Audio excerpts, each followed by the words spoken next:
መጣች። ወንዶቹን ሁሉ ፈጀቻቸው። የተጠቋትን ሁሉ አስማንድሮስ የሚባል ጋኔን አድሮባታል አሉ። አጠገቧ የነካት ሁሉ ይሞታል። አያችኋት እያሉ ጣት ይጠቋቆሙባታል። ከውስጥ እሳት ከውጭ እሳት። ወደ ወንዝ የሄዳ ውሃ መቅዳት እንደ እስራኤላውያን ልማድ ጠዋት ወይንም ከሰዓት ነው ውሃ የሚቀዳው።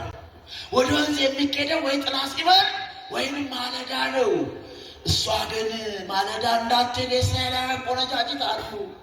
ምሽቱን እንዳትሄድ አሁንም የእስራኤል ቆነጃጅት አሉ። የውስጧ እሳት የእነሱ ጣታቸውን እየጠቆሙ ይትንገፊዋት እንዳትደፋት የሚሉ ተመጻዳቂዎች አሳድረሻ አሳጥተዋታል። ስለዚህ ጠዋት መሄድ አትችልም። ያላት አማራጭ እስራኤላውያን ውሃ የማይቀሩበት አንድ ሰዓት አለ። እሱም 6 ሰዓት ነው።